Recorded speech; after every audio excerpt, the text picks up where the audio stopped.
bună, dragi urmăritori! Bun venit pe canalul nostru! Te afli la adresa potrivită, unde poți accesa instantaneu cele mai recente știri. Seara s-a desfășurat ca orice altă gală a vedetelor. Covor roșu, blițuri peste tot, ținute impecabile și declarații măsurate. Nimeni nu bănuia că, în mijlocul atâtor protocoluri, Halil Ibrahim pregătea unul dintre cele mai șocante momente ale anului. Însoțit de eleganța sa obișnuită și de acel zâmbet enigmatic care îl caracterizează, actorul a sosit fără a da vreun indiciu despre ceea ce urma să dezvăluie. Totuși, când s-a oprit în fața fotografilor și a întins mâna către o siluetă care aștepta în spatele lui, atmosfera s-a schimbat brusc. Din mulțime a ieșit o femeie necunoscută tuturor, cu o atitudine senină și o frumusețe naturală. Atunci Halil Ibrahim a rostit cuvintele care au făcut rețelele de socializare să tremure. Vă prezint soția mea. Revelația a fost ca un tunet dintr-un cer senin. Ani de zile, fanii actorului speculaseră, teoretizaseră și imaginaseră posibile romanțe, dar el a rămas mereu rezervat, aproape secretos în privința vieții sale private. Prin urmare, prezentarea soției sale în acest fel, atât de direct, a fost un act de onestitate care a fost deopotrivă deconcertant și emoționant. Ea l-a luat de mână cu blândețe și împreună au mers în fața blițurilor, ca și cum ar fi împărtășit astfel de momente toată viața lor. Ochii s-au îndreptat spre fața ei, încercând să o recunoască, căutând un indiciu, dar era complet nouă pe scena publică. Și asta o făcea și mai fascinantă. Nimeni nu-i știa numele, povestea, relația cu lumea divertismentului. Nu era actriță, model sau figură media. Era pur și simplu ea, femeia care cucerise inima celui mai discret bărbat din televiziunea turcă. Murmurele au fost imediate. De cât timp erau împreună?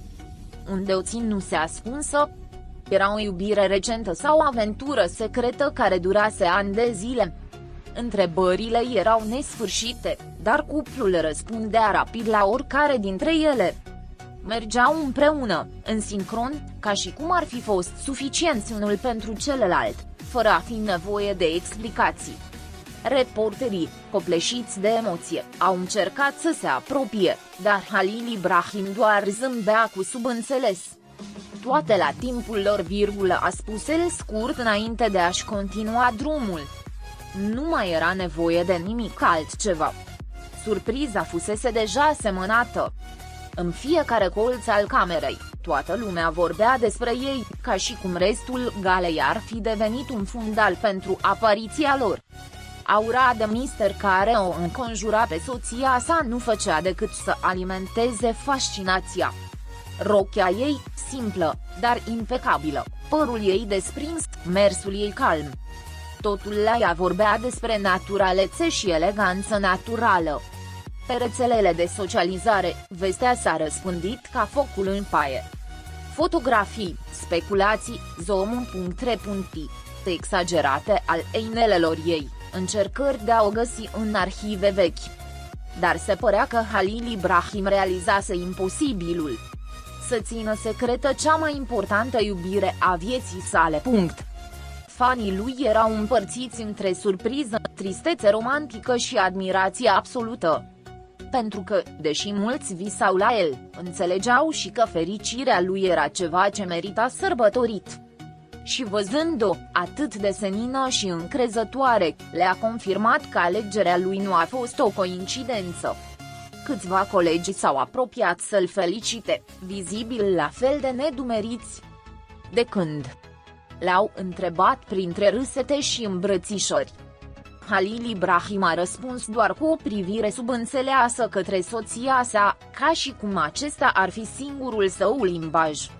Era evident că între ei exista o istorie tăcută, intensă, țesută departe de lumina reflectoarelor.